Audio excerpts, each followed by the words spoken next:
नमस्कार। सोशल संवाद से मैं कृपा शंकर।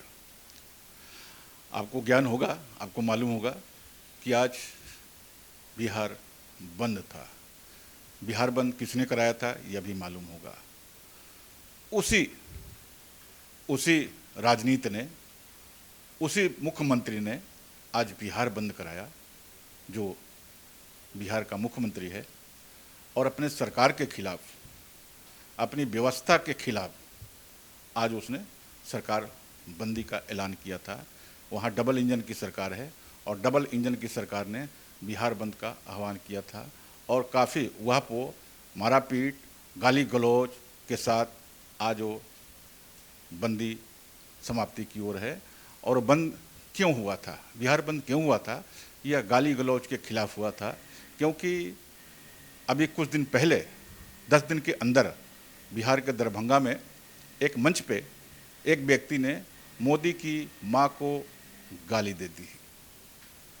और तब जब राहुल गांधी जा चुके थे, तेजस्वी यादव जा चुके थे, और एक बंदा आया, एक व्यक्ति आया और उसने मंच से मोदी की मां की गाली दे दी। वो गाली सबने सुनी, सबने देखा, और बाद में पता चला कि वो बंदा कोई और नहीं, भारतीय जनता पार्टी का सदस्य था, नरेंद्र मोदी का ही आदमी था, जो रैली समाप्ति के बाद उसने गाली दे दी। दरअसल यह एक प्रायोजित गाली थी। प्रायोजित गाली की बात करें तो मैं आपको याद दिला दूं कि नरेंद्र मोदी के प्रधानमंत्री बनते ही पहला जो उन्होंने एक इंटरव्यू दिया था, वो बच्चों के साथ इंटरव्यू दिया था। उसके संयोजक थे गीतकार प्रसून जोशी। प्रसून जोशी पत्रकार मनोहर श्याम जोशी के सुपुत्र, जो गीत लिखते हैं और एड एजेंसी के प्रेसिडेंट हैं। उनके साथ वो इंटरव्यू था प्रधानमंत्री का, जिसमें काफ़ी बच्चे बैठे हुए थे और बच्चों का मन बच्चों जैसा, और बच्चों का मन बिल्कुल हम जैसा मानते हैं कि बच्चों में भगवान बसते हैं, तो यह मान के चलें। उसमें से कई बच्चों ने यह पूछा मोदी जी से कि आप 24 घंटे होते हैं लेकिन आप 18 घंटे उसमें काम करते हैं, फिर भी आप स्वस्थ सनंद रहते हैं, कैसे रहते हैं? आपके चेहरे पे तरोताज़ा बनी रहती है, कैसे? आप उसका कुछ राज बताएं। तो प्रधानमंत्री नरेंद्र मोदी ने हंसते हुए यह कहा था कि दरअसल मैं गालियां सुनता हूं, लोग, भारत की जनता मुझे गाली देती है और वो गालियां हमें सूट करती हैं और हम तरोताज़ा बने रहते हैं, स्वस्थ सनंद रहते हैं। अब नरेंद्र मोदी ने खुद ऐसा कहा और बिहार के एक बंदे ने अभी चुनावी सभा के दरमियान नरेंद्र मोदी को गाली दे दी, तो आप क्या समझते हैं ये कैसी विरोधाभासी बातें हैं? आप जब कहते हैं कि गालियां हमें स्वस्थ सनंद करती हैं, हम उसमें खुश रहते हैं, तो ऐसी कौन सी बात हो गई जिसमें आप नाखुश हो गए और बिहार बंदी का ऐलान कर दिया? आपकी सरकार ने बिहार बंदी का ऐलान किया और आज बिहार बंदी रहा। काफ़ी मारपीट हुए, महिलाओं को आगे किया गया, उनसे भी झूठा झाटी हुआ, बहुत सारी बातें हुई, गाली गलौज निकल के आए, ये सब सरेआम रहा। तो एक गाली सुनने के लिए, उस गाली को रोकने के लिए आप सड़क पर उतर आए और भद्दी भद्दी गालियां दी। यह आज की रैली में देखा गया। उस हालत में जबकि आप यह खुलेआम कहते हैं कि मैं नॉन बायोलॉजिकल हूँ, यानी मैं प्राकृतिक ढंग से पैदा नहीं हुआ हूँ। अब कैसे पैदा हुआ हूँ वो खुद बताएंगे। जैसे मैं आपको बताऊं कि पहले ज़माने में साधु महात्मा हाथ में जल लेके छिड़क देते थे, कोई पैदा हो जाता था। कोई साधु महात्मा बाल निकाल के पटक देते थे और कोई पैदा हो जाता था। तो नरेंद्र मोदी कैसे पैदा हुए? ये ना बाल निकालने से पैदा हुए कि जल छिड़कने से पैदा हुआ है, आज तक क्लियर नहीं हुआ है। तो नरेंद्र मोदी खुद कहते हैं कि मैं नॉन बायोलॉजिकल हूँ, तो जाहिर सी बात है कि उनकी कोई माँ नहीं होगी। तो जब माँ ही नहीं होगी और किसी ने माँ के उनकी गाली दे दी, तो फिर आज बिहार बंद करने का औचित्य क्या था? या तो पहले सोचना चाहिए।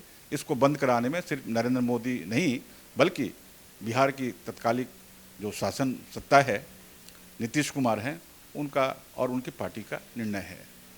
तो ये सब विरोधाभासी चीज़ें हैं, या समझ में नहीं आ रहा है कि वे कौन सा गेम खेल रहे हैं। और गेम खेलने की बात है तो आपको मालूम है कि बिहार में चुनाव की लहरें बहने लगी हैं, लहरियाँ वहाँ चलने लगी है, लहर का मज़ा लोग लूटने लगे हैं। और 1-2 महीने के अक्टूबर नवंबर में चुनाव हो जाने हैं, तो यह महीना सितंबर चल रहा है, तो बिल्कुल निकट है। और जिस तरह का खेल हो सकता है उस तरह का खेल भारतीय जनता पार्टी खेलना चाहती है, क्योंकि वहाँ डबल इंजन की सरकार है। तो आपको यह भी ध्यान रखने की जरूरत होगी कि यह खेल ठीक कुछ वर्षों पहले बंगाल में भी खेला गया था। जब बंगाल में विधानसभा चुनाव था तो वहाँ भी ऐसे ही हमला किया गया था। दरअसल ये हमला है, कुछ नहीं है, नीचे उतर के बात करने की स्थिति है। नीचे मतलब बिल्कुल नीचे कीचड़ में धंस के गाली गलौज की राजनीति करनी है कि मैं गाली दे रहा हूँ तो आप भी दीजिए, आप दे रहे हैं तो मैं दूंगा, बाकी जो मुद्दे हैं वो गायब कर दिए जाएंगे। आपको मालूम होगा कि इसी सितंबर महीने में मोदी के 75 वर्ष पूरे होने हैं और उनको सत्ता से बेदखल होना है, लेकिन ये सब मुद्दे गायब किए जा रहे हैं। इसी महीने 75 वर्ष के मोहन भागवत भी हो रहे हैं, उनको भी रिटायर होना है, लेकिन ये मुद्दे गायब किए जा रहे हैं। मुद्दे क्या लाए जा रहे हैं कि आपने मेरी माँ को गाली दे दी है। लेकिन जब यह सवाल उठता है तो यह भी सवाल उठता है कि नरेंद्र मोदी ने कितनी गालियाँ दी हैं, और नरेंद्र मोदी के लोग और भारतीय जनता पार्टी के लोग कितनी गालियाँ दी हैं इस देश को, यहाँ की माँओं को, इनकी बहनों को। इसका वे हिसाब नहीं दे रहे हैं। जनता हिसाब ले रही है लेकिन वे इसका हिसाब नहीं दे रहे हैं, उस पर वे कुछ नहीं बोल रहे हैं, क्योंकि यह राजनीति है। यह राजनीति ठीक वैसे ही जैसे पश्चिम बंगाल में खेला गया, और इस हद तक खेला गया कि नरेंद्र मोदी ने इस हद तक बोला, जो आपको याद होगा कि जो उन्होंने डायलॉग दोहराया था, ओ दीदी ओ दीदी। तो ये बड़े कलाकार, ये राजनेता की तरह नहीं बल्कि बड़े कलाकार की तरह उन्होंने शो किया था, और वो शो उनका वहाँ पश्चिम बंगाल में फ्लॉप हुआ, वे बुरी तरह से हारे। जाहिर सी बात है कि बिहार में भी वही खेल खेलना चाहते हैं, और आप जाएंगे बिहार तो आपको पता चलेगा कि भारतीय जनता पार्टी की कोई लहर वहाँ नहीं है। भारतीय जनता पार्टी इस बार बिहार में बुरी तरह से पराजित हो रही है। बाहर आप फील्ड में जाएंगे, मैदान में जाएंगे, गांव में जाएंगे, लोगों से मिलेंगे तो यही बात आएगी। और आप भारतीय जनता पार्टी के कार्यालय में जाएंगे, बाकी मुख्य कार्यालय पटना में भी जाएंगे, छोटे छोटे जिला स्तर के जो कार्यालय हैं वहाँ भी जाएंगे, तो यही बात आपको उभर के आएगी कि इस बार मोदी जी हम लोगों को पिटवा देंगे। यह खबरें हैं वहाँ की, बिहार की ज़मीनी खबरें हैं। तो इस तरह से वहाँ स्थिति यह है। और इसमें जो बिहार का जो चुनावी माहौल है, इसमें जो उभार है वो प्रशांत किशोर का उभार है। प्रशांत किशोर एक वैकल्पिक के तौर पे उभर कर सामने आ रहे हैं।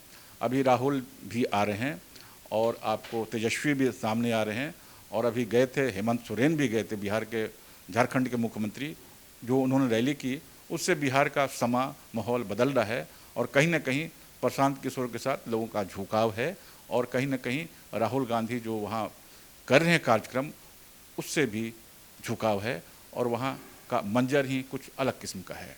तो जाहिर सी बात है कि भाजपा की स्थिति खराब हो रही है, और ख़राब होने की स्थिति में एक गाली गलौज की राजनीति देखने को मिल रही है। इसका असर बहुत ही दूरगामी होगा और बहुत जल्द भी होगा, और यह भारतीय जनता पार्टी के पक्ष में नहीं होगा। मंजर और हालात तो यही कह रहे हैं। शुक्रिया।